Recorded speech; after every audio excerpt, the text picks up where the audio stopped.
طيب, بسم الله الرحمن الرحيم. Alhamdulillah. Salatu wassalamu ala rasulillah. Thumma amma ba'd. So first and foremost, thank you to everybody who helped, inshallah.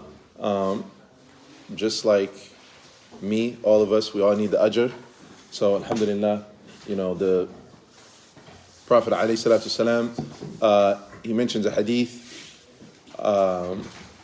that inshallah will hopefully motivate us and inspire us to continue to volunteer and to help and to be of service to our fellow brothers and sisters in the community, even if it's some small, simple act, moving tables, chairs, helping, preparing things, and looking out for everybody else. The Prophet ﷺ, he mentions, كَانَ اللَّهُ فِي عَوْنِ عَبْدِهِ مَا كَانَ الْعَبْدُ فِي عَوْنِ أَخِيهِ. That Allah subhanahu wa ta'ala is at the aid and the assistance of his servants, so long as those servants are at the aid and assistance of their brothers and sisters.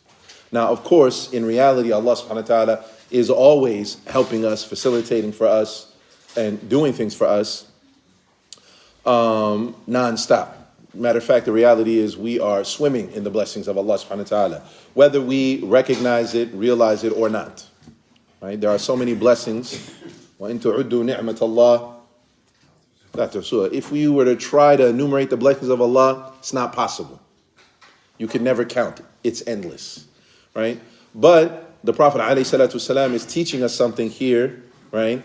That even I think in today's time, somebody might say like karma, although we don't believe in quote unquote karma. But the Prophet ﷺ says, "Kama tudinu tudan," that what you put out into the world, when you put out good and positivity and helping and serving others, such will come to you, such will help you, such will be, right, your lot. And so when you're helping others, Allah subhanahu wa ta'ala is more inclined, even more so than he already is, to help you and aid you and facilitate for you. Now, so I just want to again say thank you to everybody who did help, inshallah. And obviously we're here to cover Tafsir Juz Amma, and specifically we're covering the 111th chapter of the Quran, Surah Al-Masad. Up until this point, we've covered Surah Al-Fatiha, Surah Al-Nas, Surah Al-Falaq, Surah Al-Ikhlas, and today we're covering Surah Al-Masad.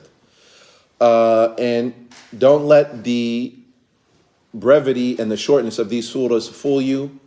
They have a great deal of divine wisdom and lessons that we can take away from and learn and benefit, right? If we take the time to sit and reflect. First and foremost, what we're going to be doing is the name of the surah, right? The name of the surah, there are a couple, right? There's the one that we know. There's the one that you would see if you look in your mushaf, right? Al-Masad. Which could be loosely translated to mean like some type of palm fiber, right? And by palm fiber, like if you think of like back in the days, the material that ropes are made from, right? So not now like some brightly blue colored rope or something like that, but the older time when it was kind of like that almost yellowish color or off-white, right? And it's kind of braided and bound together. Right, that abrasive material, that's palm fiber. Matter of fact, if you were to look at like a palm tree, if any of you, if you've ever made Hajj or Umrah, if you've been to like Saudi, or if you've been anywhere where there's palm trees, right, you'll see there's like these fibers. They almost look like strings that are coming off the tree. All right, and that's known as in Arabic leaf or whatever, almost the same like your leaf, right, in English. But that's what Al-Masad is, all right? So that's what they would say the name comes from, and it's specifically and expressly mentioned in the surah. The other, if you look at the Tafsir, there are some say that the name of the surah is Lahab, right? And there's a few different reasons.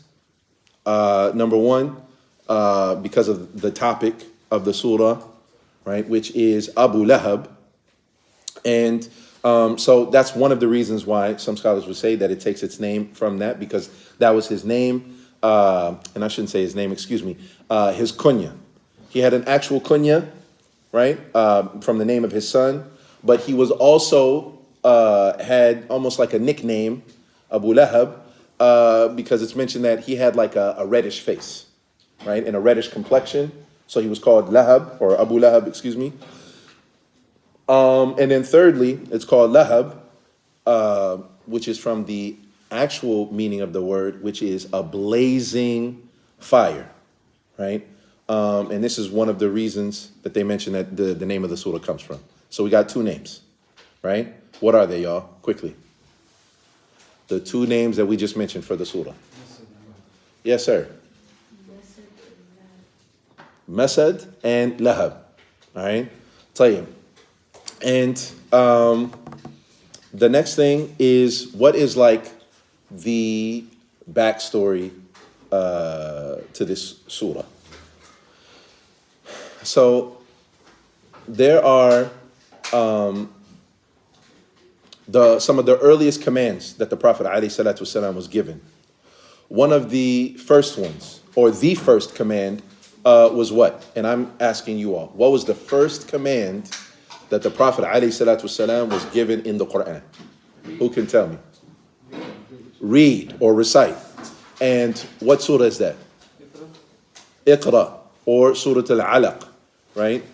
And this was the first command that the Prophet ﷺ was given. Matter of fact, it's from the first verse.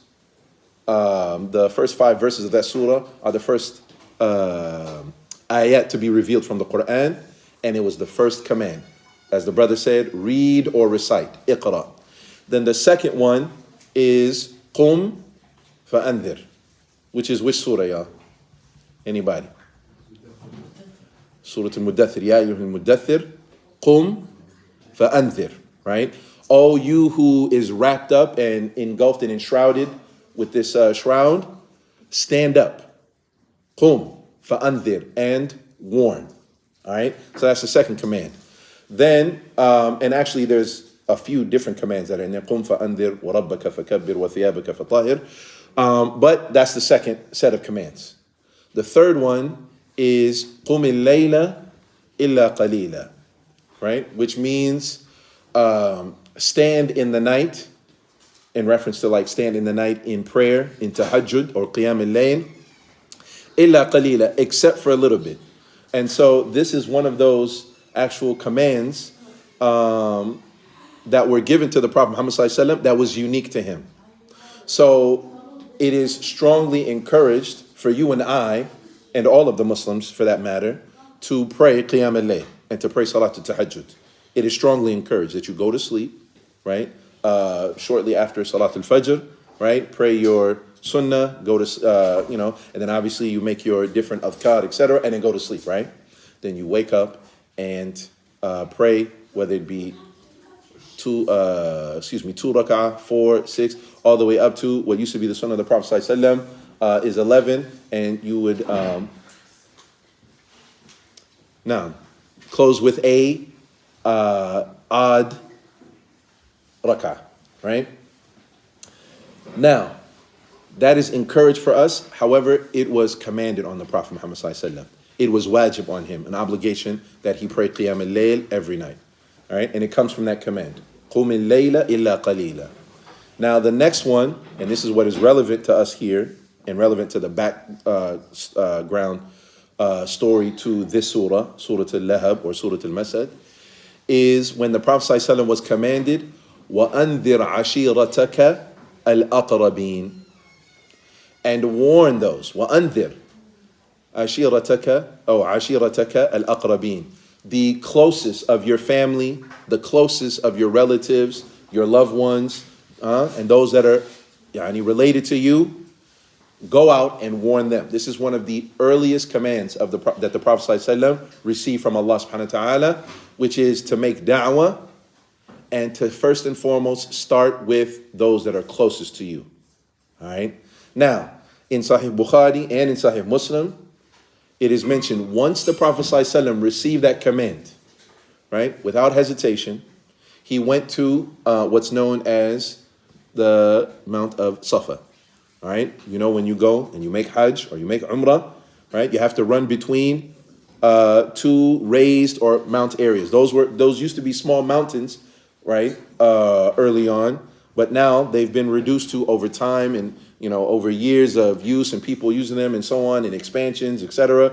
Right now they're two small mounts. What are they? They're Safa and Marwa. All right. So now the Prophet ﷺ, he goes up on Mount Safa. All right. And while he's on there, he starts calling out to the Butun, yani Quraysh, like the major tribes or clans rather from the tribes of Quraysh. He says, Ya Bani Fahr, Ya Bani Abdul Muttalib, Ya Bani Hashim, Ya Bani, and he's calling out to the main tribes, right, and clans, of the Quraysh. To the extent that somebody calls out, who is that that's saying that on the mountain, right? And they say, it's Muhammad. And once they do, everybody goes. And even the people who can't go, they send somebody, like as a messenger, like, yo, you go over there and you come back and tell me what he says. Everybody wants to know what he's saying, right? And the reason why he's doing this, right, is because back in the day, if you wanted to make an announcement to everybody, or if you wanted to warn everybody from the Arabs, they would typically have either somebody who watches over the city or the village or the town, right? And whenever there is danger, whenever there is, right, an army coming or a flood or some problem, most often like an army or somebody, like some enemies coming, right? That person would go up on that mount and say, hey, everybody, look, hey, stop what you're doing. We're warning you right now. There's somebody coming. And so the Prophet ﷺ, he does this knowing that everybody's going to be listening to him. And he says, Ya Sabaha, pay attention, listen up, everybody.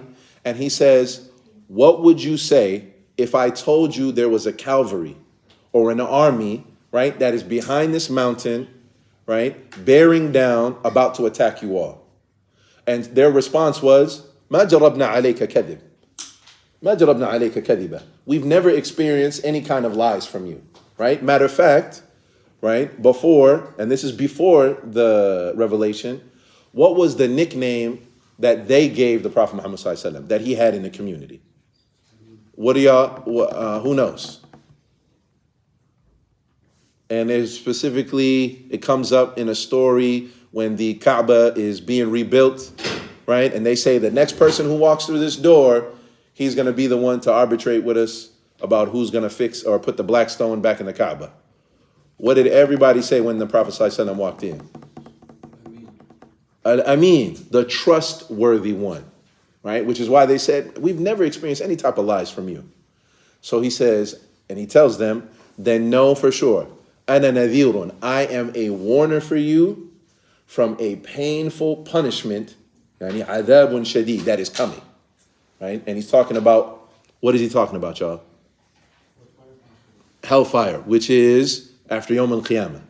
He said, I'm warning y'all, I'm telling y'all, because part of the message of the Prophet ﷺ, right, and all of the prophets and messengers, one of the core elements of their da'wah, obviously, is the oneness of Allah subhanahu wa ta'ala, right, and that he's the only one who deserves to be worshipped, and then following them, these prophets and messengers, with whatever sharia that's revealed to them, right, that's the way to worship Allah subhanahu wa ta'ala.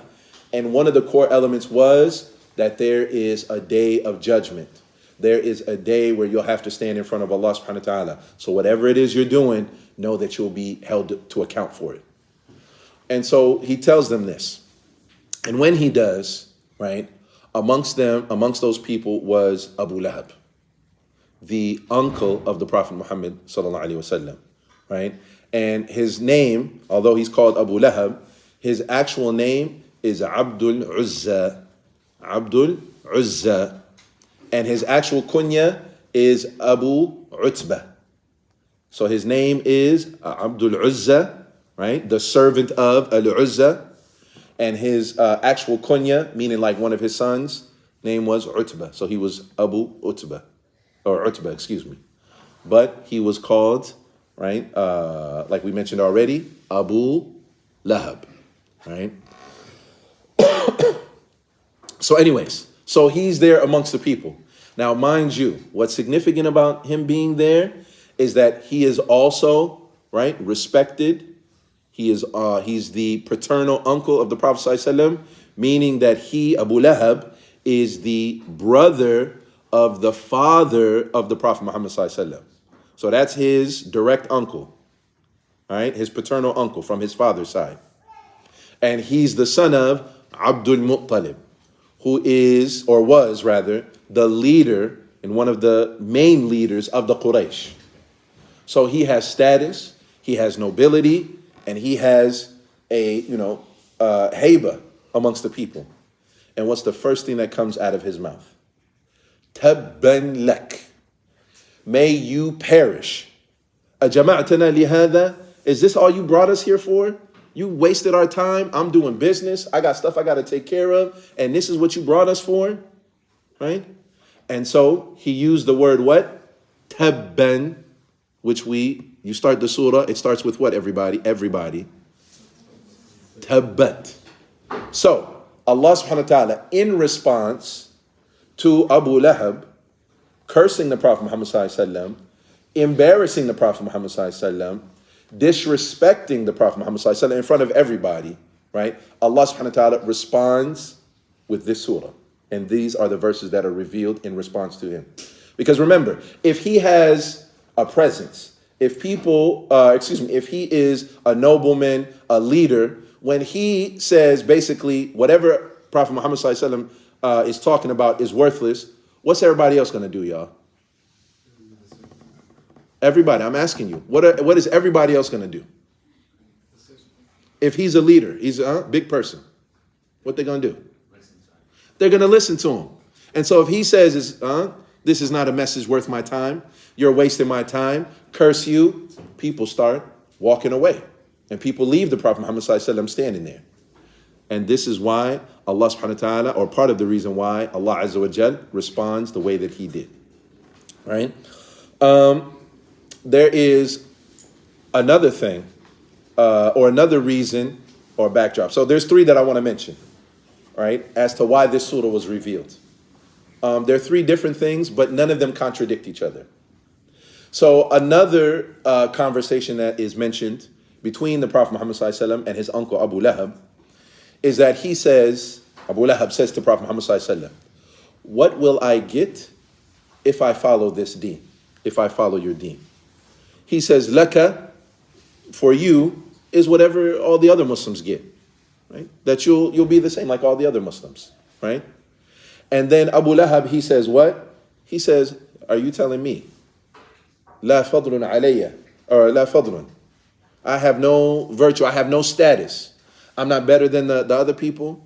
Because many of the followers of Prophet Muhammad sallallahu alaihi wasallam in those earliest of days were who amongst the society? Who were they? The rich and famous? The powerful? Who were most of the people? I'm asking you all. Huh? The people were lower class. The peasants, the poor, the slaves, the servants, right? So now, Abu Lahab, he's saying like, I'm supposed to be like everybody else? Tabban lak. This is a waste. This is khasara. He's saying this is like an utter and complete loss for me. It's like a step down for me. Wa'iyadu billah. And of course, the greatest honor is to be a slave and a servant of the Most High, of Allah subhanahu wa ta'ala. Because that frees you and removes you in actuality from being a slave and a servant of anything else, right? But he had it inverted, he had it backwards. So this is the second reason, right? And another reason, is mentioned that because the wife of Abu Lahab used to take palm fibers along with some type of spikes and put them along the path of the Prophet ﷺ where he was going for salah. She would know which path he was going on, so she would put that amongst other unsavory type of things, but to harm the Prophet ﷺ, right? So this is also another reason, right? Because we said the palm fibers are mentioned, and she's expressly mentioned in the surah. طيب. So we want to start with the actual surah itself now. And I see a few of you have some Qur'ans. Does anybody have the Arabic, and can somebody recite it?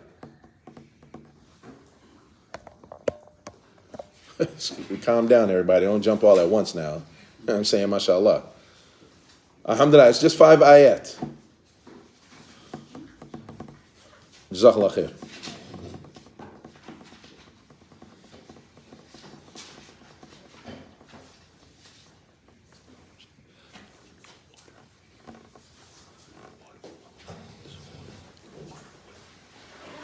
Bia.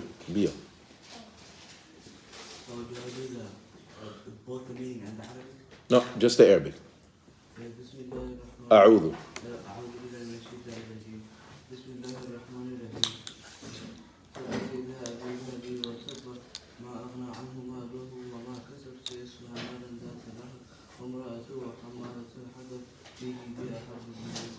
طيب. Can anybody else read it? تفضل حبيبي. جزاك الله خير. بارك الله فيك أخي. بسم الله الرحمن الرحيم. تبت يد أبي لهب وتب ما أغنى عنه ماله وما كسب. ماله سيصلى نارا ذات لهب وامرأته حمالة في جيدها حبل من مسد. أحسنت. بارك الله فيك. طيب. نعم. ما دام أنه قرأ خلاص لابد أن تقرأ أخي. لابد. لازم. بسم الله. نعم أنت. أعوذ بالله من الشيطان الرجيم. بسم الله الرحمن الرحيم. تبت يدا أبي لهب وتب ما أغنى عنه ماله وما كسب سيصلى نارا ذات لهب وامرأته حمالة الحطب في جيدها حبل من مسد. نعم. جزاkallah khair. Allahumma barik. طيب. Can we get somebody to read the English? And I think you got Imran. Do you got it in front of you? Yeah. خلاص. تفضل حبيبي.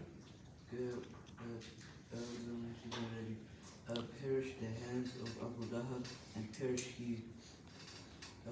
Not will avail him his wealth and what he has earned. And he will be burnt in a fire of blazing flames, and his wife the carrier of firewood.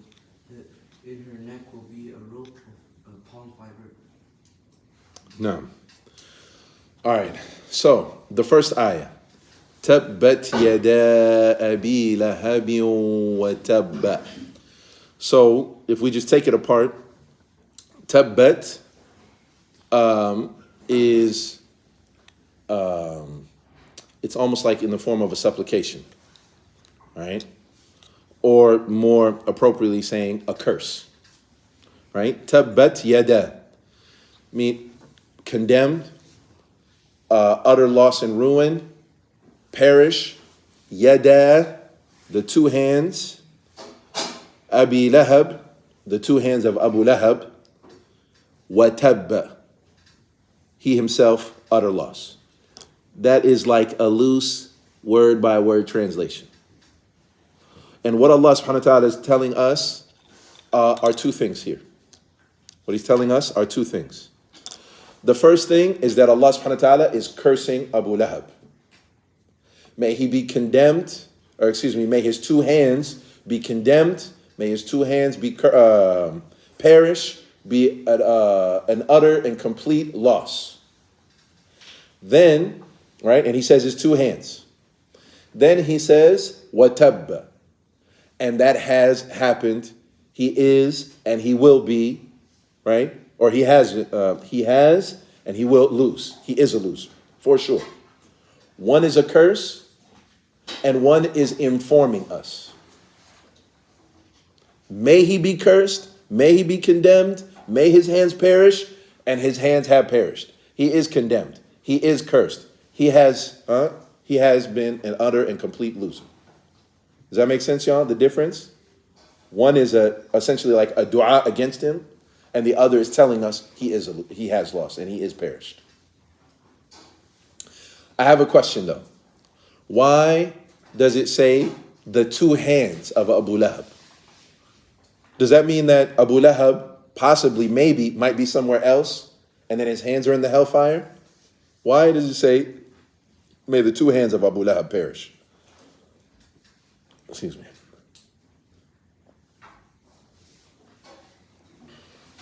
Again, please don't overwhelm me. Now, what do y'all think? Is it an indication of him and his wife? His two hands? So his left hand is what? Him, and then his right hand is his wife? Interesting.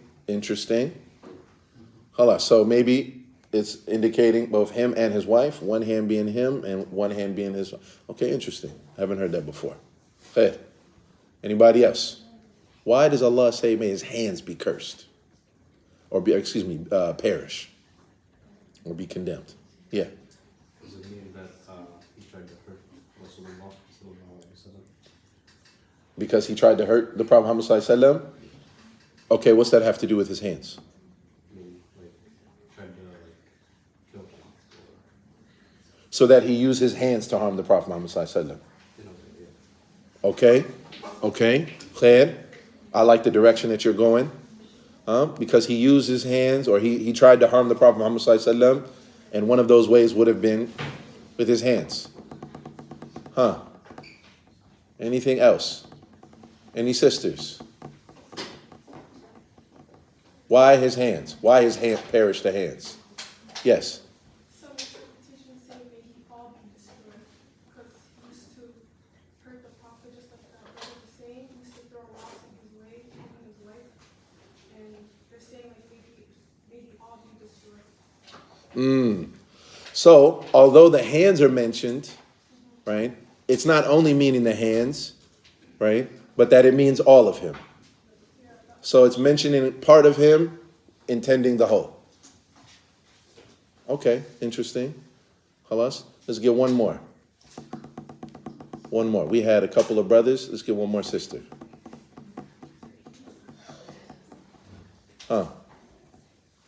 Why does Allah subhanahu wa ta'ala say perish his two hands?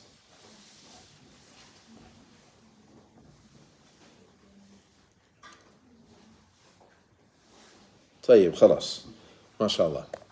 So, the actions that he did, his actions would have been done with what? Usually. Your actions are done with your what? I'm asking you all. These are not rhetorical questions. Please help me out, brothers and sisters. I really need answers when I ask you, okay? Tayyib. So, let's not make it awkward and we're just gazing into each other's eyes and stuff, huh? Tayyib, inshallah. So, you usually do your actions with your what, everybody? With your hands. You do stuff with your hands, all right? And from the things that he did, most definitely, like the sister mentioned, right? They used to harm the Prophet Muhammad sallallahu alaihi wasallam, throwing things in his path, right? And trying to harm him in every which way. And obviously that wasn't exclusively or only with his hands. As the brother here mentioned, right? He harmed him in different types of ways. And from them was also using his hands. But it means, may he perish and his actions and everything that he did, right? So oftentimes, in like a metaphorical sense, it's mentioned in Arabic. When it mentions your hands, it could mean your actions, the things that you've done, right? So, for example, يا أيها الذين آمنوا اتقوا الله ولتنظر ما قدمت لغد. No, that does not have hands. But what you have sent forward. For example, when it says بين يدي الله, right? For example, when it says بين يدي الله, it says when you are between the two hands of Allah subhanahu wa ta'ala. It doesn't literally mean in between the hands going this way, but it means in reference to when it says بين يدي, it means when someone's in front of you, right? That's an expression or a way of saying somebody in front of you. When you say بين يدي, between their two hands, it means in front of you. Here also, hands means your actions. So Allah is cursing him, his actions, everything that he's done, everything that he's built, everything that he has. all of that, Allah is cursing it. And Allah is saying, not only am I cursing him, but he is cursed, he will perish, and he will be condemned.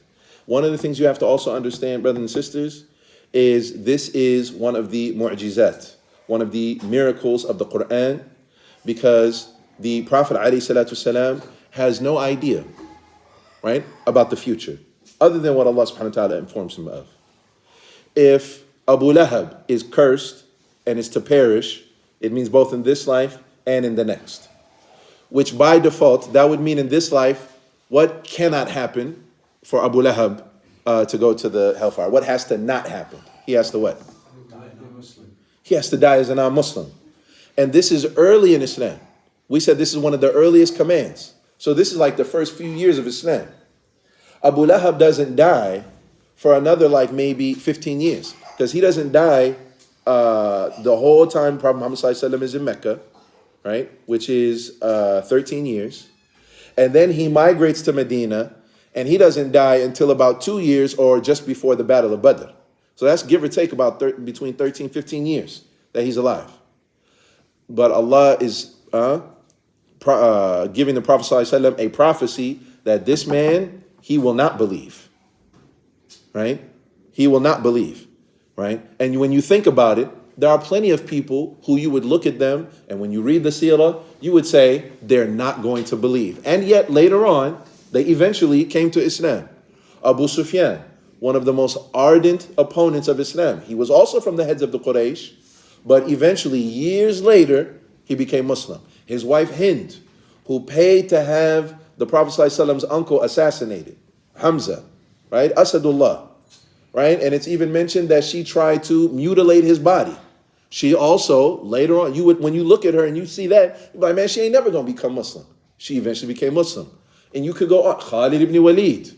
He fought in major battles against the Prophet ﷺ, causing major losses to the Prophet ﷺ and the Muslims. And yet he eventually what? He eventually became Muslim. Right? My point here is that what? That Allah subhanahu wa ta'ala is telling the Prophet ﷺ and everybody else thereafter, this man will never. He is cursed by Allah, and that is surely and most certainly will come to pass. So that is a miracle of the Quran because it is speaking about the unseen. Prophet ﷺ doesn't know that. Prophet ﷺ doesn't know. Matter of fact, he used to make, he used to make dua that Abu Lahab become Muslim. It is mentioned when Umar in the story of how Umar ibn Khattab became Muslim, the Prophet ﷺ used to make dua that one of two people become Muslim. Either Umar ibn Khattab or Abu Lahab. He used to make dua for her, Abu Jahl. Right? But at the end of the day, he did not. He stayed away. طيب. So this also brings up another issue. Right? Which is there are different categories of the family of the Prophet Muhammad ﷺ, specifically his uncles. There are 3 different categories. There's the category of those who embraced Islam, right, and supported Islam. Can anybody tell me some of them? From the uncles of the Prophet ﷺ who embraced Islam and supported Islam. Yes. Al-Abbas, right, was one of the uncles of the Prophet ﷺ, and he was very committed and loyal and aided the Prophet ﷺ, right, as best as he could. And he's one of the best of the companions. And Hamza, right, also the uncle of the Prophet ﷺ, right, one of the brothers of the father of the Prophet ﷺ, and the Prophet ﷺ called him Asadullah wa Asadur Rasul sallallahu alayhi wa sallam. Right? Because of how courageous and fearless he was on the battlefield, he was known as the Lion of Allah and the Lion of His Messenger, sallallahu alaihi wasallam.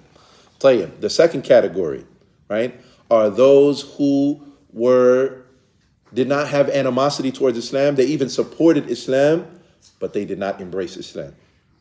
Also from the uncles of the Prophet sallallahu alaihi wasallam, such as who?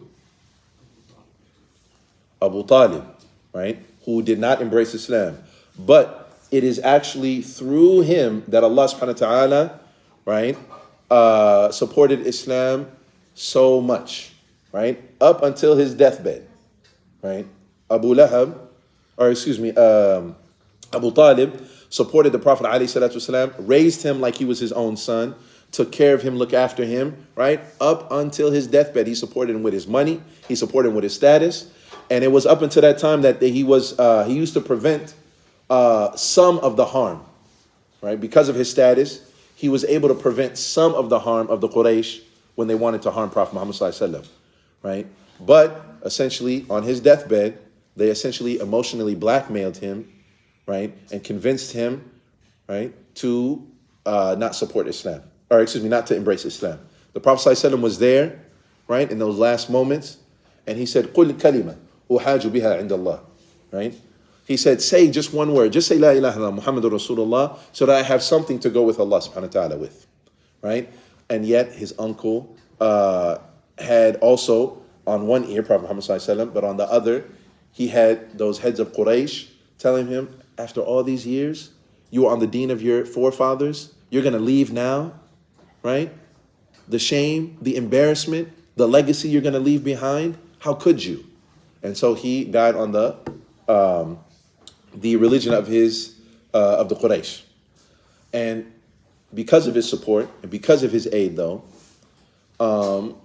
the best that could be extended to him, because khalas, and he died on kufr, and Allah subhanahu wa ta'ala mentions, right, that shirk is not forgiven. Someone who dies on shirk, this is something that is not forgiven by Allah subhanahu wa ta'ala.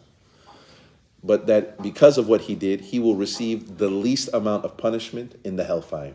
And the least amount of punishment in the hellfire is that he will be given sandals. He'll be given sandals made of fire that will be hot enough to boil his brains. And he will be in that state for eternity, right? Where his brains will be boiling. Wa'iyadhu billah. May Allah protect us from this. Allahumma ameen. And then the third is what? The third category are those like Abu Lahab, who were ardent opponents to Islam and Iman and the Muslims and the Prophet Muhammad sallallahu alaihi wasallam, where they essentially bent over backwards and did everything they possibly could, right, to disrespect Islam. And brothers and sisters, one of the lessons that we learn from this, though, after you see the different categories, Allah yarham walidayk. Ila akhir kusir. Naam, brother. One of the things, though, that we learn, subhanallah, is that even though he was close to the Prophet Muhammad sallallahu alaihi wasallam, even though he was his uncle, right, this does not save him from going to the hellfire. What the lesson that we learn is that simply being of a certain lineage or having a certain title or having a certain position is not enough to save you on Yawm al-Qiyamah. Right? Allah subhanahu wa ta'ala says, right, on that day where no money, right, and not your children will avail you. إِلَّا مَنْ أَتَى اللَّهَ بِقَلْبٍ سَلِيمٍ. Except for someone who comes with a sound heart. First and foremost, a sound heart means that you have the right belief. Your aqidah, which is in your heart, your beliefs, that you believe in Allah, the angels, the books, etc., right? And then also, the second thing is our righteous actions, right? This is very, very important. Because if you looked at those last two categories that we mentioned of the uncles of the Prophet Muhammad sallallahu alaihi wasallam, ultimately, Allah is telling us about Abu Lahab, that he's ultimately where, y'all? No. He's in the where, everybody? He's in the hellfire. And then you have the hadith of the Prophet ﷺ saying that his uncle, his other uncle, Abu Talib, is in the hellfire. Right? And so you have other uncles of the Prophet ﷺ who they embraced Islam, believed in Allah. And so now they have, right, both sides now. They have the honor and the distinction of being relatives of the Prophet Muhammad ﷺ, right? But then also that they have iman and faith. And we'll close with this part before we move on to the next ayah. The Prophet ﷺ, he mentions, "Man bata'a bihi amaluhu lam yusri' bihi nasaba." That whoever is weighed down or slowed down by their deeds, it's too hard for you to do good deeds. You're too busy, and it's too weighty for you. And on Yawm al-Qiyamah, you have a bunch of bad deeds weighing you down. Just know that your lineage, your tribe, your ethnicity, that is not going to move you faster or get you a better standing with Allah subhanahu wa ta'ala on the day of judgment. But it is two things: your belief and your actions. And this is the real measure of a man.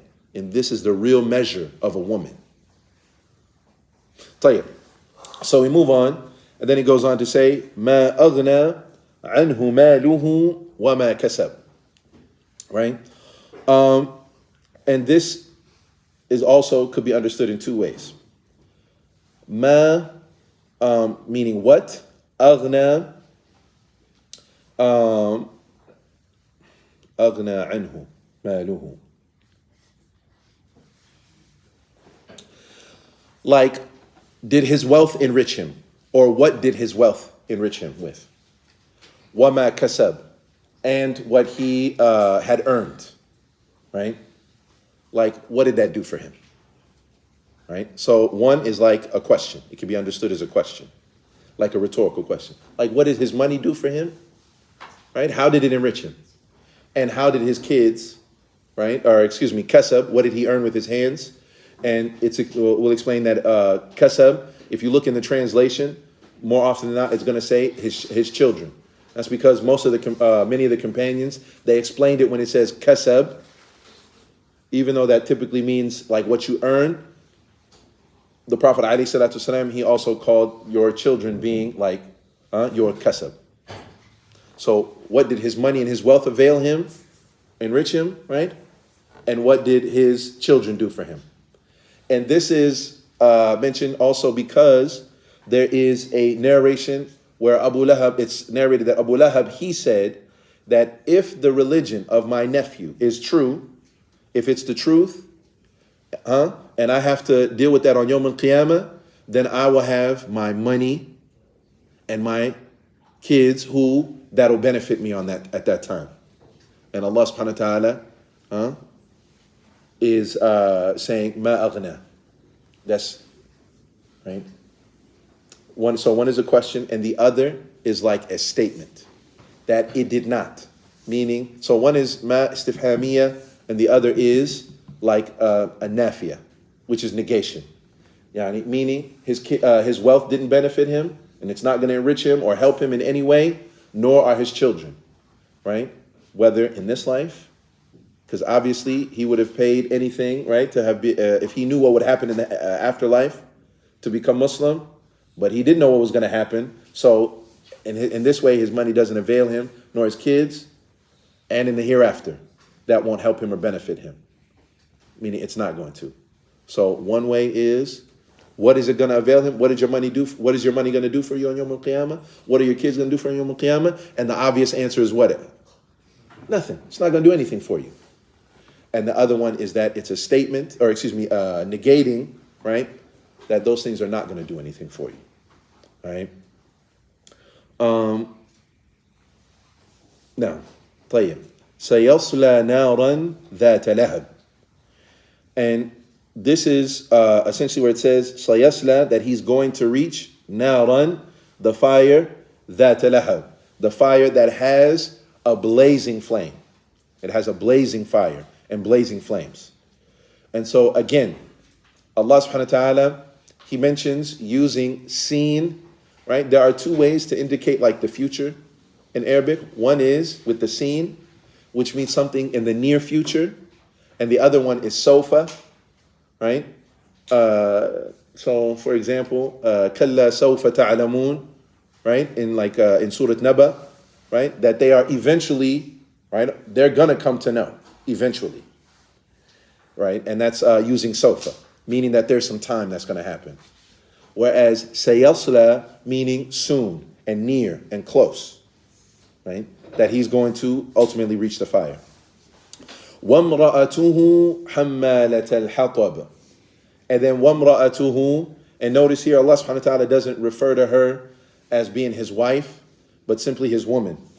And actually anytime Allah subhanahu wa ta'ala refers to tyrants in the Quran, like Fir'aun, and then he mentions his wife, and so on, or like Abu Lahab, Allah never refers to them, even though they are married, he never refers to them by that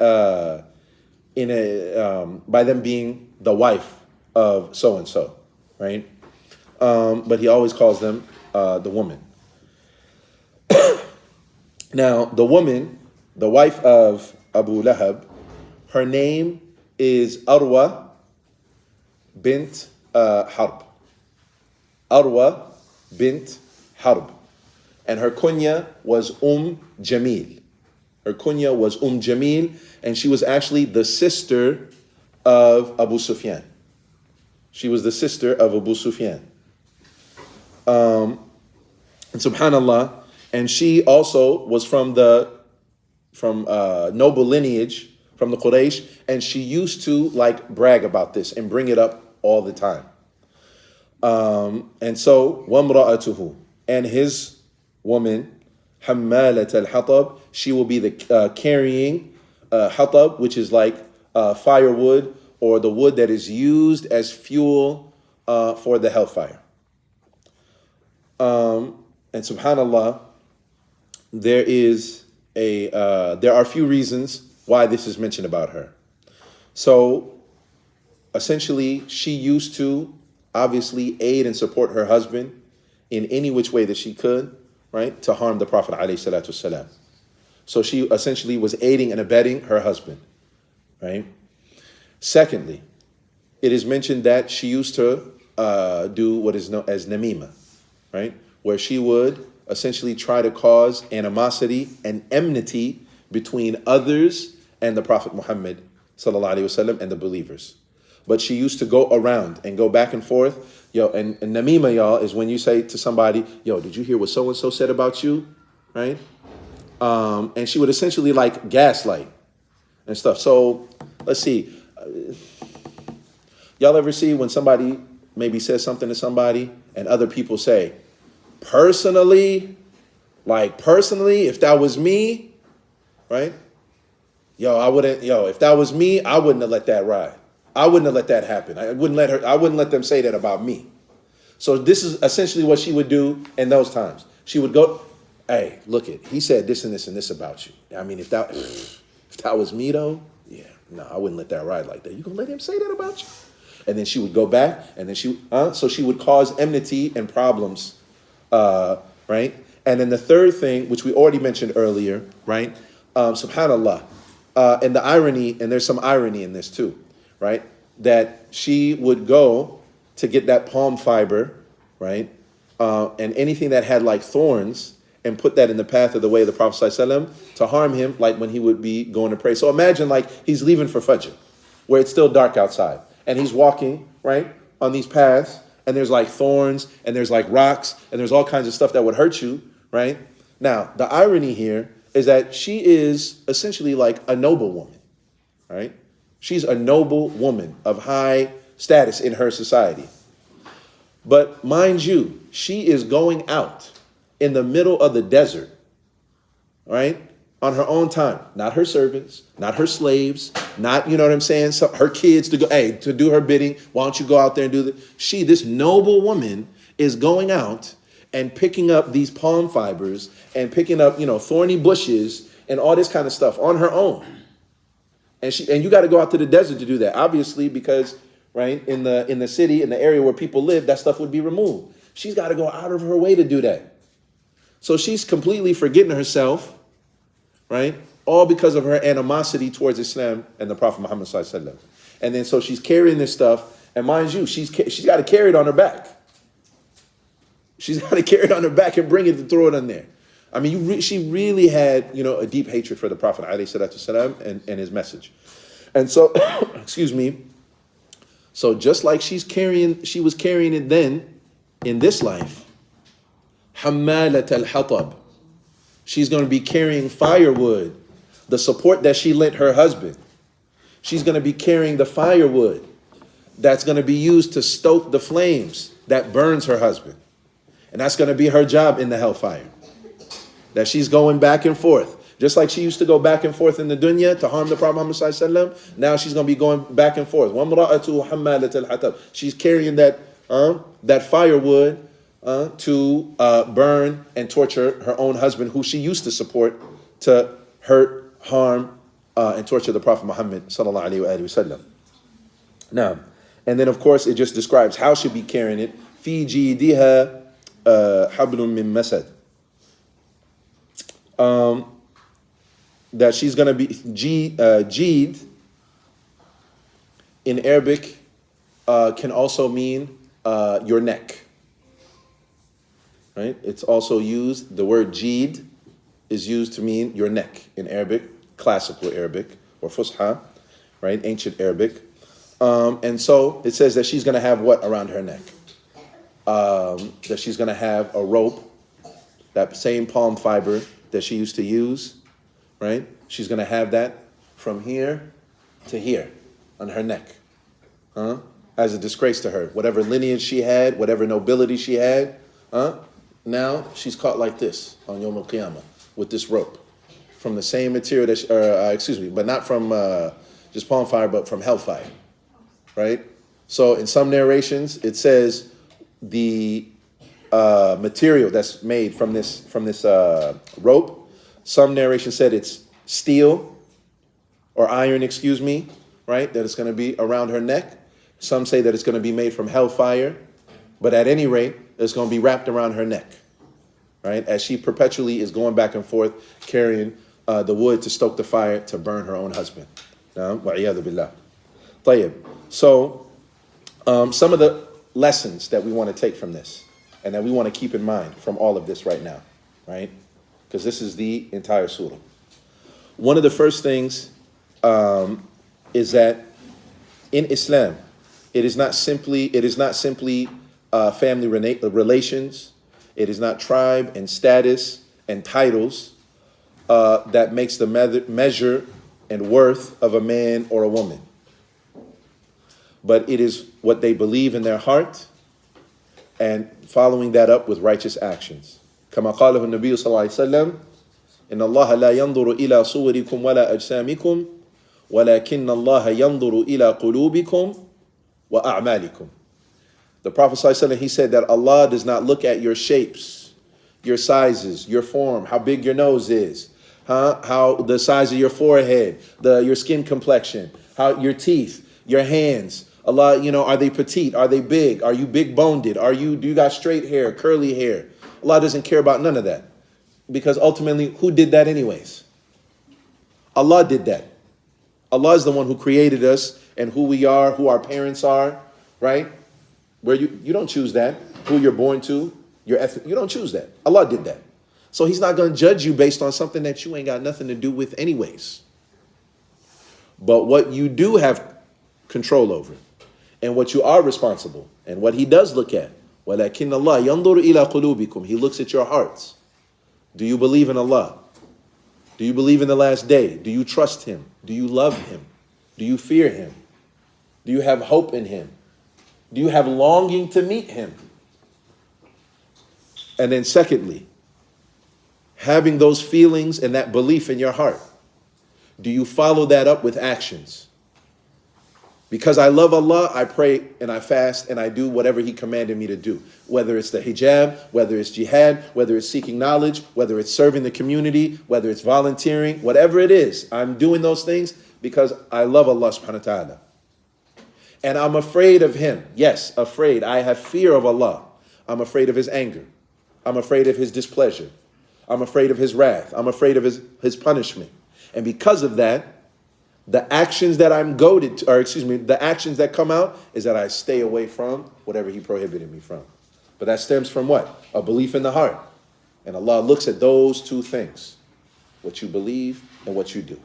That's one of the first lessons, is that's what Allah looks at, not your lineage, not your family, etc. Another thing lesson that we learn is that in making da'wah, that it is not simply a bed of roses, and it could be even that you make da'wah to your dad. It could be that you make da'wah to your mom, your uncle, your family, your cousin, your nephew, your aunties, whatever. And it could be that they're not trying to hear it. But that does not mean that you're supposed to stop making da'wah. If you look at it, the Prophet ﷺ, some of the closest people to him embraced Islam. Some of the closest people, they supported him, but they said, thank you, that's not for me. And some of them were ardent opponents. And we learn a lesson from that, that when you're making da'wah, don't expect that by default, because that's your uncle, your dad, your friend, your cousin, whoever, or somebody, that they automatically gonna believe you, agree with you, they take from what you say, or your advice, etc. Right? But وَمَا عَلَى الرَّسُولِ إِلَّا الْبَلَاغِ. But your job is simply to convey the message in the most respectful manner, in the most lucid manner, clear, right? And being humble. After that, they accept it, they don't accept it, that's between them and Allah. طيب. Another thing is that this also serves as a warning to those who harm Prophet Muhammad ﷺ and those who harm Islam and the Muslims. And I want you to consider this. It was more than a decade before Abu Lahab eventually perished and died on kufr. Right? But he continued to harm the Muslims. And that message of a warning to those who harm Islam and the Muslims, something that we have to understand and that we have to process, is that Allah subhanahu wa ta'ala works on his own timeline. Case in point, when you look at what is happening in Palestine, and we see the Muslims being harmed right now, and have been for quite some time, right? But look at, the best of mankind was being harmed. Did Allah subhanahu wa ta'ala give him revenge, retribution, get back right at him immediately? No. And did the Prophet ﷺ know when that would happen? He did not know. But his job was to continue working, making da'wah, being righteous, calling others to that, being patient, and following that process, and trusting in Allah subhanahu wa ta'ala. Likewise, in our time today, we have to trust in Allah subhanahu wa ta'ala. When will that material victory come? Allahu a'lam. Because either way, right, you don't lose. Allah's not going to ask you, did you win? Allah's not going to ask you, were you victorious? All Allah subhanahu wa ta'ala is going to ask you, did you do your part? That's it. Did you do your part? That is the process. And that part sometimes is a bitter reality to have to accept and understand. When is the Muslims going to come together? When are the leaders going to be as they should be? When are the imams of the masajid and the masajid going to do what they need to do for the youth ila akhiri? Allahu a'lam. Allah's not going to ask you all of that. All he's going to ask you is, did you do your part? You had kids. Did you try to raise your kids right?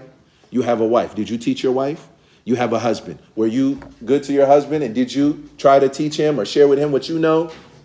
And did you try to be an anchor in the household? Did you try to be someone who is, right, supporting on Iman and Deen? That's what Allah's going to ask you.